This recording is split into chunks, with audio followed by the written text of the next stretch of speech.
کان پکڑ کر کے اس کے سامنے آنکھوں میں آنکھ ڈال کر کے بات کہنے کا ملک عطا کیا، اس کا نام صدر اللہ فاضل ہے۔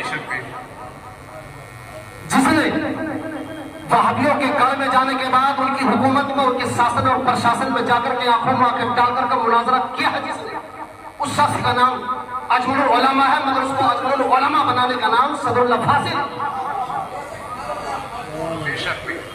اجمل العلماء کی کتابیں اگر سے ساری دنیا میں پڑھی جاتی ہو، تمام دارالفتاؤں میں اجمل العلماء کو چاہے کیوں نہ پڑھا جاتا ہو، مگر اجمل العلماء کو مفتیوں کا سردار بنانے والے کا نام صدر اللہ فاضل ہے۔ اور صدر اللہ فاضل نے صرف اجمل العلماء کو نہیں بنایا، مجاہد ملت کو صدر اللہ فاضل نے بنایا ہے، بے شک حافظ ملت کو صدر اللہ فاضل نے بنایا ہے، امام العلماء کو صدر اللہ فاضل نے بنایا ہے، امام النحو کو صدر اللہ فاضل نے بنایا ہے۔ ایک نہیں، میں آج کی بات نہیں کر رہا ہوں، میں اکھنڈ بھارت کی بات کرتا ہوں، 1947 کے پہلے کی بات کرتا ہوں، جس وقت صدر اللہ فاضل نے ہندوستان کے بدلتے ہوئے حالات کو محسوس کیا۔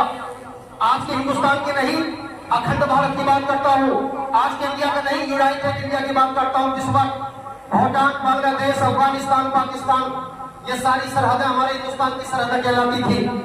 اس یونائٹڈ بھارت کی بات میں کرتا ہوں، اس اکھنڈ بھارت میں چاہے دارالعلوم کراچی لاہور کا ہو، دارالعلوم کراچی، دارالعلوم نئی میں چاہے کراچی کا ہو، جتنے بھی پوری ہندوستان کے اندر، چاہے تو افغانستان کے اندر ادارے ہوں، جتنے بھی بڑے بڑے ادارے بنے ہیں، ہندوستان کے شہرہ کہلانے والا آج کا مدرسہ جامعۃ الاشرفیہ، یہ جتنے بھی بڑے بڑے ادارے ہیں، ان سب پہ بلا واسطہ فیضان حضور صدر اللہ فاضل کا ہے۔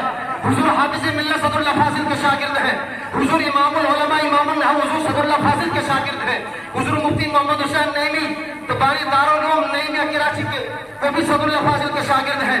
اور سب کو چھوڑیے، صدر اللہ فاضل نے ایسی فکر کو پیدا کیا ہے، صدر اللہ فاضل نے ایسی تحریک کی بنیاد ڈالی ہے، صدر اللہ فاضل نے ایسے مفکرین پیدا کیے ہیں، صدر اللہ فاضل نے ایسے علماء پیدا کیے ہیں، صدر اللہ فاضل نے ایسے مفسرین پیدا کیے ہیں، صدر اللہ فاضل نے ایسے علماء پیدا کیے ہیں، صدر اللہ فاضل نے ایسے محدثین پیدا کیے ہیں، صدر اللہ فاضل نے ایسے فقہ پیدا کیے ہیں کہ جب آقا کی شان میں حدیث کے حوالے سے جب حملہ ہوتا ہے تو وہ محدثین کھڑے ہو جاتے ہیں، جب تفسیر کے حوالے سے جب فتنہ کھڑا ہوتا ہے تو وہ مفسرین کھڑے ہو جاتے ہیں، پیر کرم شاہ ازہری کی شکل میں جب فقہ کے حوالے سے حضور آقا دو عالم کی بارگاہ میں حملہ ہوتا ہے تو فقہ کے حوالے سے وہ فقہاء کھڑے ہو جاتے ہیں، اور جب میرے آقا کے علم پر حملہ کرنے والے کھڑے ہوتے ہیں، آقا کے علم پر امش نمائی کرنے والے کھڑے ہوتے ہیں، تو یہاں کی سنگت کی سرزمین سے اجمل العلماء اپنا قلم اپنی زبان لے کر کھڑے ہو جاتے ہیں، اور اس اجملی حضور صاحب سجادہ، نعرہ تکبیر، نعرہ رسالت۔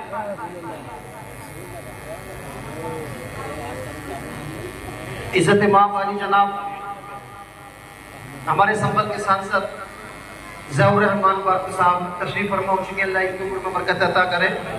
ہر سال ان کے دادا موجود ہوتے تھے، آج وہ نہیں ہے، مگر ان کا خون اور ان کا منشز اور ان کا نائب اور ان کا سجادہ سیاست کا سجادہ ہے۔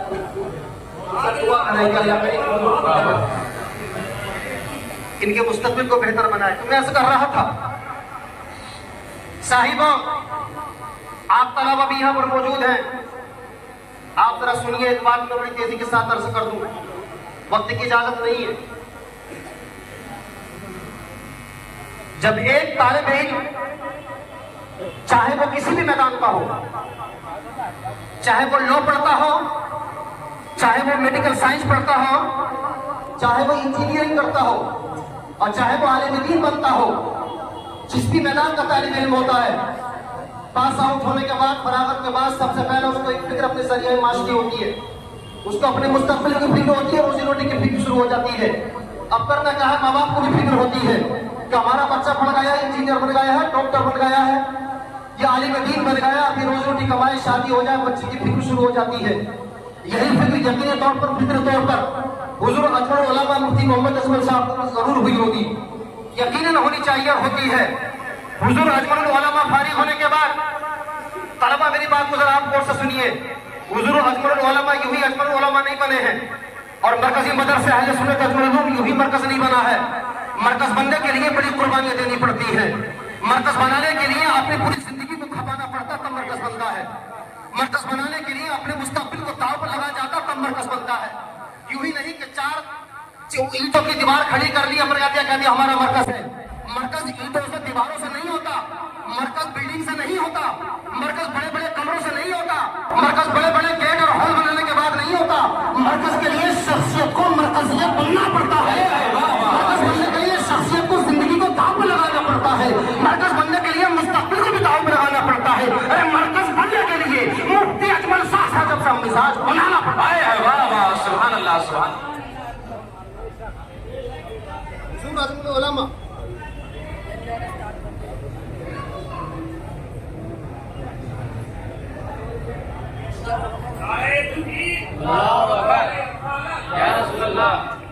हुजूर अजमल उलमा जब फारिग हुए, फारिग होने के बाद 1924 में, आज से तकरीबन 99 साल पहले की बात है, हुजूर अजमल उलमा जब फारिग होने के बाद संभल में आए और संभल में आकर के कुछ दिन रहे।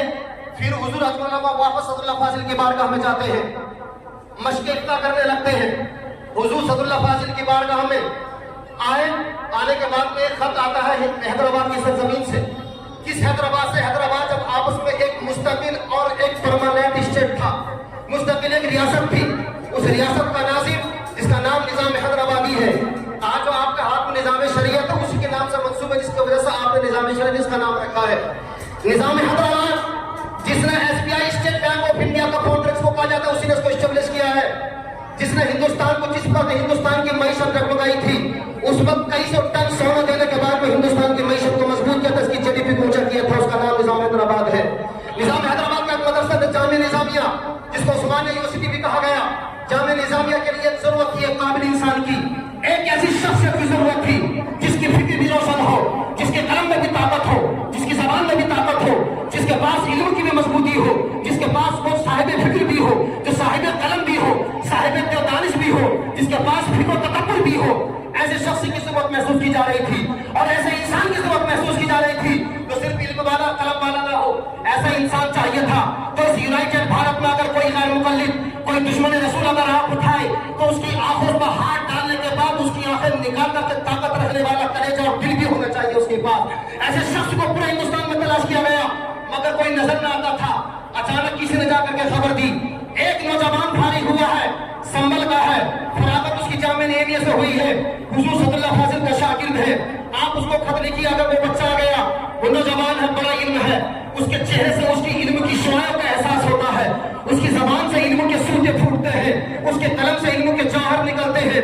अगर वो इंसान, वो नौजवान अगर आने के लिए तैयार हो जाए तो उस्मानिया यूनिवर्सिटी इसको विश्वविद्यालय कहा जा सकता है। हिंदुस्तान नहीं बल्कि पूरी दुनिया में इसका शोहरा हो जाएगा। बड़ा तालीम नजर, बड़ा अच्छा मुताला उस शख्स का। इसलिए उसको हमने एक मुनाजरे में देखा है, जब मुनाजरे में गुफ्तगू कर रहा था, ये निज़ाम हैदराबाद को मशवरा दिया गया। जिसने मशवरा किया वो कह रहा है कि जब वो भागलपुर में एक मुनाजरा हो रहा था, नौजवान है भी, जब वो मुनाजरा कर रहा था तो लगता था कि जब हदीस पढ़ता है तो लगता था अपने जमाने का इमाम बुखारी बोल रहा है, हदीस पढ़ता है तो लगता था इमाम अपने जमाने का इमाम मुस्लिम बोल रहा है। अरे जब वो फलसफे में गुफ्तगू करता है लगता अपने जमाने का इमाम लस्सानी बोल रहा है। और जब वो फिजा पर बोलता है मुनाजरे में तो लगता था अपने जमाने का इमाम आजम बोल रहा है।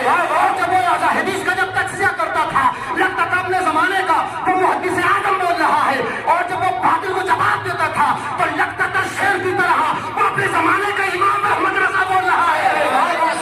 नारे तकबीर, नारे रिसालत, मसलके आला हज़रत फैज़ान हुज़ूर अजमल उलमा हुसैन अजमली हज़रत अल्लामा मुफ्ती आसिफ साहिब क़िबला। नारे तकबीर, नारे रिसालत। जब वो कलम चलाता है, जब वो फिक़ह पर, हदीस पर, तफसीर पर लिखता है, जब वो बातिल के लिए जब दलाइल देता है, मुस्तफा के नामूस के लिए जब वो उठकर खड़ा होता है तो ऐसा नहीं लगता कोई आलिम है, बल्कि ऐसा लगता अपने जमाने का इमाम आजम इमाम अबू हनीफा बोल रहा है। और जब वो तहकीकात के गुल खिलाता है तो ऐसा महसूस होता है ये कोई और नहीं, अपने जमाने का इमाम अहमद रजा मुहद्दिस हिंदुस्तान बोल रहा है। सुभान अल्लाह, सुभान अल्लाह, माशाअल्लाह। निज़ाम हैदराबाद ने फौरन खत लिखा। आप जरा सुनिए, संभल के लोगों, इससे पहले भी कई बात कर चुका हूं, मेरा एक नए अंदाज में सुनिए इसी बात को। निज़ाम हैदराबाद का खत लिखा और ऑफर सुनिए। आज से तकरीबन 98-97 साल पहले की बात है। तकरीबन 97 साल कम है, 100 साल को 100 साल में जमाना कितना बदलता है। 100 साल पहले जब खत लिखा था निज़ाम हैदराबाद ने, शायद जब वो खत जिनके नाज़िम वाला हमारे खानकाह अजमलिया के मुतवल्ली और मरकज़ी मदरसा अहले सुन्नत मौलूद के नाज़िम आला कारी तंजीम अशरफ साहब के पास से आपके वो खत मौजूद हो, अगर देखें तो मिल जाएगा। शाह साहब को जितना ज़ख़ीरा मैंने देखा है शायद मेरे अलावा किसी आज तक उनके ज़ख़ीरे को देखा नहीं है। क्योंकि मैंने फतावे अहमदिया का काम किया, मैं जानता हूँ कि कहाँ की चीज़ की ज़रूरत है, कहाँ मिलेगी। हुज़ूर अजमल उलमा को खत मिला और खत में क्या लिखा था, वो खत की बातें सुना दूँ। और ये मेरी बात नहीं है, किताबों में भी लिखा है। खत में लिखा था, निज़ाम हैदराबाद में लिखा, हिंदुस्तान की बड़ी ताकत उस जमाने के अडानी और अंबानी के बाप का नाम निज़ाम हैदराबाद था। दौलत के एतबार से बहुत अमीर इंसान का नाम निज़ाम हैदराबाद था और मसले के अहले सुन्नत में बड़ा मजबूत था निज़ाम हैदराबाद। निज़ाम हैदराबादी ने खत लिखा, खत में लिखा, मुफ्ती मोहम्मद अजमल शाह साहब, अस्सलाम वालेकुम रियासत हैदराबाद, निज़ाम हैदराबादी, आपके बारे में अदबन अर्ज़ ये है कि उस्मानिया यूनिवर्सिटी में एक वाइस चांसलर की जरूरत है, एक वीसी की जरूरत है और निगाह इंतखाब आपके ऊपर आकर के अटक गई है। सुभान अल्लाह। हम आपको ऑफर ये देते हैं, आप तशरीफ ले आइए, आपको 500 रुपए महीना तनख्वाह दी जाएगी। आज के 500 रुपए नहीं, आज के 500 रुपए नहीं, आज से 100 साल वाले 500 रुपए। जिस जमाने में टके चलते थे, जिस जमाने में कौड़ी चलती थी, जिस जमाने में 1 रुपए में इंसान अपने पूरे घर का सामान खरीद लिया करता था, कहा कि आपको 500 रुपए महीना तनख्वाह आपको उस्मानिया यूनिवर्सिटी से दी जाएगी। और यही नहीं, आपके खाने पीने रहने सहने के लिए, आपके बच्चों के लिए एक बड़ा मकान भी दिया जाएगा यूनिवर्सिटी की तरफ से। और यही नहीं, कहा कि जब आप रिटायर हो जाएंगे, रिटायर होने के बाद में आपको ताहयात आपके और आपके बच्चों के लिए पेंशन के तौर पर वजीफा भी दिया जाएगा। और यही नहीं, कहा कि आपके लिए यहाँ पर चार मीनार पर जो मार्केट है उस्मानिया यूनिवर्सिटी की, इस मार्केट के अंदर जो बेहतरीन कॉम्प्लेक्स है, 100 दुकानें मुफ्ती अजमल शाह साहब आपको दी जाएंगी, आपके बच्चों के लिए दी जाएगी। मैं आपसे पूछता हूँ, कौन इंसान होगा आज भी अगर कोई हमसे कहते कि 2 दुकानें दी जाएंगी हम छोड़ कर चले जाते हैं। मैं खुद इसकी मिसालों में यहाँ पर पढ़ा रहा था, खिदमत कर रहा था, सरकारी नौकरी का ऑफर हुआ, छोड़ करके चला गया। इंसान मजबूर होता है, वो सारी मजबूरियां होती हैं। हुजूर मुफ्ती अजमल शाह साहब को जब फारिग हुए हैं, 100 दुकानों का ऑफर कोई मामूली बात न थी और करोड़ों रुपए की मालियत उस जमाने में थी। निजाम हैदराबाद ने खत लिखा, आपको 100 दुकानें आपको दी जाएंगी, अजमल उलमा आज हैदराबाद आ जाइए। खत जब मिला, अगर आज का कोई आलिम दीन होता तो खत सर पर रख करके नाश्ता और जलसे होते, प्रोग्राम होते, खुतूब पढ़ाए जाते, व्हाट्सएप पर और नामालूम सोशल मीडिया पर कहाँ कागज को पहुंचाया जाता कि निजाम हैदराबाद का खत आया। उस जमाने में यूनाइटेड इंडिया, जहाँ अखंड भारत था, उस जमाने के इतने बड़ी सल्तनत का खत आता है पढ़ाने के लिए। मगर अजमल उलमा अपने उस्ताद मोहतरम हुजूर सदुल्लाह फाजिल की बारगाह में खत लेकर के पहुंचते हैं। अब आइए, मरकजियत बनाने के लिए, मरकजी शख्सियत बनने के लिए कितनी कुर्बानी देनी पड़ती है। अजमल उलमा अपने उस्ताद सदुल्लाह फाजिल की बारगाह में खत लेकर के पहुंचे। सदुल्लाह फाजिल ने खत पढ़ा, पढ़ने के बाद में कहा कि बेटे, दिल तो ठंडा हो गया कि मैंने ऐसे ऐसे हीरे पैदा किए हैं कि आज दुनिया की नजर में उनकी अहमियत का एहसास आ रहा है। ऐसे ऐसे हीरे पैदा किए हैं मैंने आज दुनिया में कुछ नहीं कमाया है बेटे। अजमल उलमा हुजूर सदुल्लाह फाजिल के आखिरी अय्याम तकरीबन उस जमाने में बिल्कुल बूढ़े हो गए थे, बुजुर्ग हो गए थे, चलना फिरना मुश्किल था। कहा कि बेटे, मेरा ननिहाल संभल का है, मेरी माँ संभल की रहने वाली थी, बेटे तुझसे बड़ा लगाव रहा है। मैं जानता हूं कि तुम हैदराबाद में जाने के बाद खुशहाल हो सकते हो, मैं जानता हूं हैदराबाद जाने के बाद में तुम हिंदुस्तान के बड़े बड़े उलमा में सबसे ज्यादा अमीर हो सकते हो। मैं ये कहता हूं, 100 दुकानों का मालिक हो जाना कोई मामूली बात नहीं है। मैं जानता हूं बेटे, तुम 500 रुपए में जा रहे हो, तुम्हारी काबिलियत को देखकर के तनख्वाह 1000 10,000 भी हो सकती है। बेटे, हिंदुस्तान के बड़े उलमा में, मुतमद्दिन उलमा में तुम्हारा शुमार हो सकता है। मगर बेटे, मेरा ननिहाल संभल का है, मैंने तुम में संभल में बुला करके भेजा है, तुम्हें संभल में जाकर के बैठ जाओ। एक वक्त आएगा, सारी दुनिया तुम्हारी बारगाह में, बड़े बड़े उलमा, बड़े बड़े फुसाहा तुम्हारी बारगाह में झुकेंगे। ये बात आले रसूल कहता है। नारे रिसालत, हुसैन अजमली, फैजान हुजूर अजमल उलमा, कारी तंजीम साहिब किबला, नारे तकबीर, नारे रिसालत। उत्तर प्रदेश का गवर्नर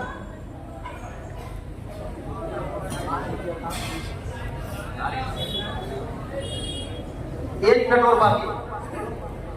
उत्तर प्रदेश का गवर्नर, आपकी उत्तर प्रदेश का नहीं, यूनाइटेड उत्तर प्रदेश, जिस वक्त के उत्तराखंड भी उत्तर प्रदेश कहलाता था, उसका गवर्नर आता है, सारी दुनिया उसको सल्यूट मार रही है, बड़े बड़े IGPI उसके पीछे पीछे फिर रहे हैं। मगर संभल के लोगों ने अपनी आंखों से देखा कि सारी दुनिया उसको सल्यूट मारती है। वो यहाँ आने के बाद में सल्यूट मारता, कहता कि आका तुम्हारी बारगाह में गुलाम हाजिर है। वाह वाह। हुजूर सल्लल्लाहु अलैहि वसल्लम ने फरमाया कि बेटे अजमल, मैंने तुमको मुफस्सिर बना दिया है, मुहद्दिस बना दिया है, तुम हैदराबाद में जाकर के अच्छी दौलत कमा सकते हो। मगर संभल का क्या होगा? संभल में हालात अच्छे नहीं रहेंगे। आने वाले वक्त में संभल को कौन संभालेगा? संभालेगा। संभल में संभल के अंदर बातिल अपने नजरियात को उठाएंगे, संभल में बदअकीदा अपने बातिल नजरियात को फैलाएंगे, उनका जवाब कौन देगा? आज ये कहिए दूसरे अल्फाज में, हुजूर सल्लल्लाहु अलैहि वसल्लम ने जो फरमाया था, तुम जाओ संभल में बैठो, वहीं पर मरकज बन जाएगा।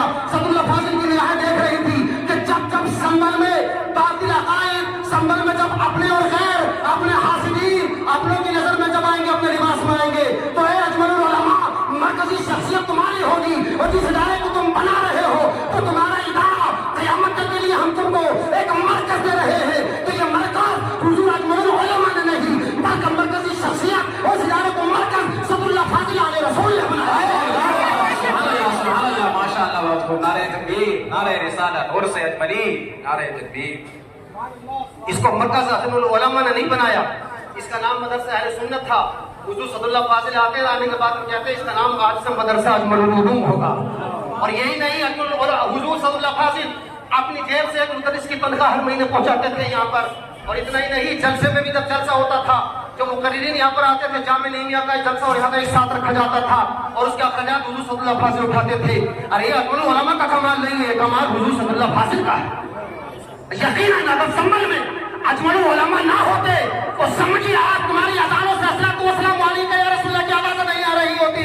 इन पर शिर्क और बिदअत के फतवे लगाकर सलातु वस्सलाम के तराले को तो बंद कराया जा रहा था, मगर अजमलुल उलमा ने कलम की ताकत के बलबूते पर लिखा, और जहाँ जहाँ जरूरत पड़ी तोला भी, ज़बान के जरिए, कलम के जरिए समझाया। वो लोगों जान है तो जहान है, जान है तो जहान की। आका फरमाते हैं वो लोगों सुनो तो सही, अजमलुल उलमा जो लिखता है वो गारंटी से लिखता है।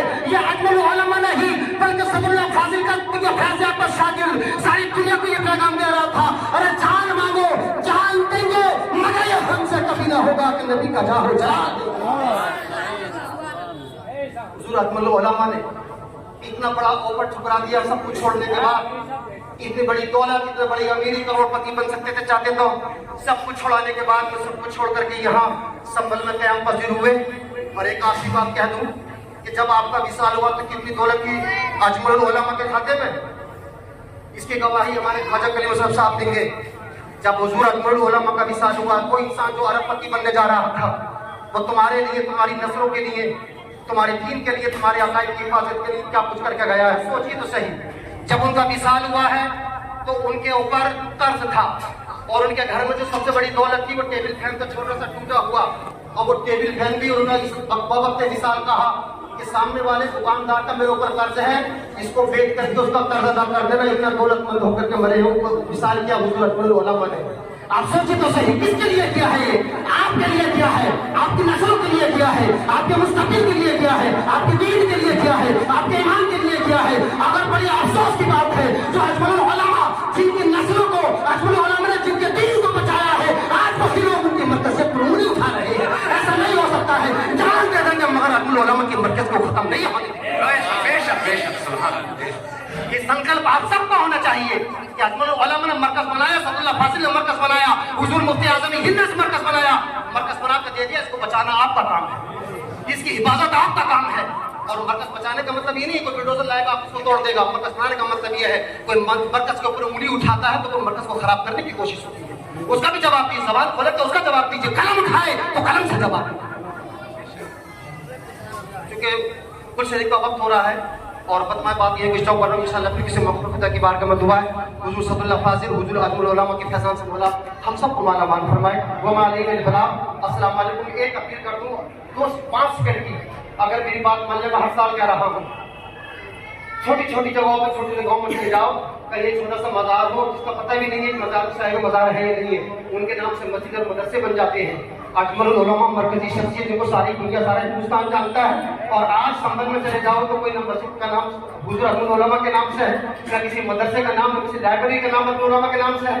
आज संकल्प लेकर के उठो कि हम अपनी मदरसों के साथ अपनी मस्जिदें जब बनाएंगे, लाइब्रेरी बनाएंगे कहीं भी, तो हुजूर अजमलुल उलमा का नाम वहाँ पर जरूर लिखेंगे, ताकि महसूस हो कि आप मरकज के वफादार हैं। वफादारी ज़बान से जाहिर होनी चाहिए। इश्क है तो इश्क का प्रचार होना चाहिए, हर गली हर कोचे में प्रचार होना चाहिए।